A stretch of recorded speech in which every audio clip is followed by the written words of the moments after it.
Let it never be said that I neglect my gardens. Okay, I do it in real life, but on this platform, I endeavor to keep my pretty maids all in a row.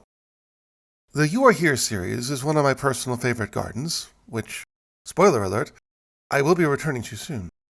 But in preparation, I have deigned to return to a previous video's topic, nearby nebulae, in light of a recent discovery. Said discovery is the Eos Cloud, a dark molecular cloud just 94 parsecs from the Sun, discovered in April by a team led by Blakesley Burkhart of Rutgers University and Thavisha Damrawardena of New York University. Had it appeared in my nebular video, it would have taken first place, being half the distance of the Pleiades. The cloud is visually gigantic, taking up nearly 900 square degrees of sky, or a full tenth of the area of the Milky Way, and is vaguely crescent-shaped. The reason it has remained invisible until now is that it is very low in carbon monoxide, a standard tracer gas, and so appears dark when viewed in the CO spectrum. Given that the cloud is basically a lump of hydrogen, the team used far ultraviolet spectra obtained by the South Korean ST-SAT orbiter to find it. The reason they were uniquely able to observe the cloud in the far ultraviolet because it lies in front of the North Polar Spur, that sweeping sachet of hydrogen affected by the Milky Way and radio wavelengths.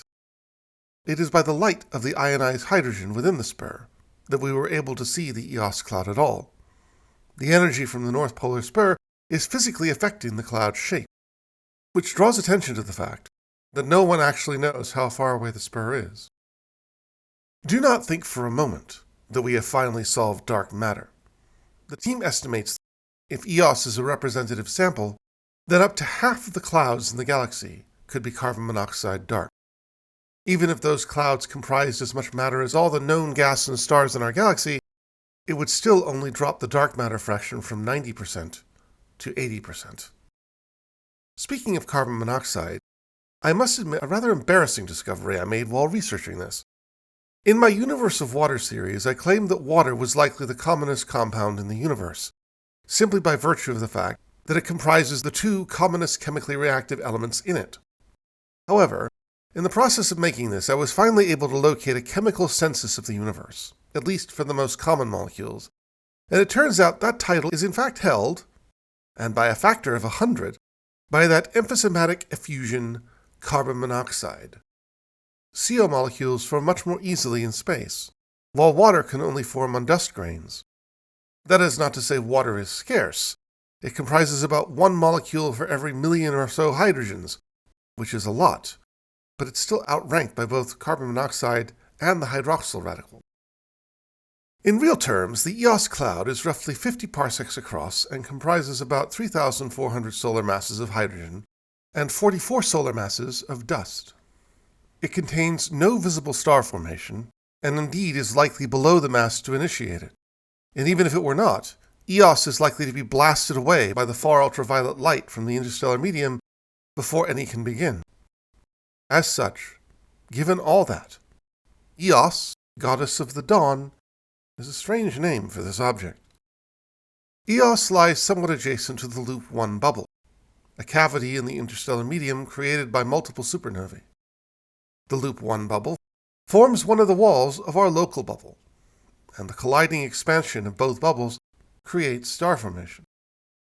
One thing I didn't make clear in my previous video on this topic is that much of the star formation occurring within our local nebular vicinity, such as the Taurus, Ophiuchus, Lupus, and Chameleon clouds, is on the edge of the local bubble, and almost certainly triggered as its expansion collides with the gas of the interstellar medium. Our local bubble is expanding at a rate of 6.7 kilometers per second, or about 24,000 kilometers per hour. It is estimated to have required 15 supernovae to create, a somewhat unnerving number considering it is believed to have formed just 14 million years ago.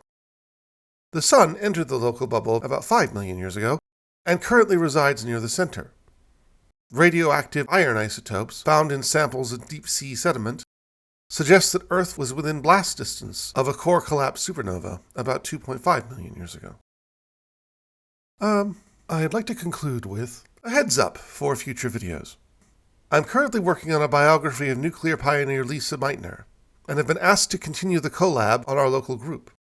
For those who've been waiting patiently for my series on Isaac Newton, I have not forgotten it, but I cannot even begin it until I understand calculus to a level where I can explain it without resorting to trust me.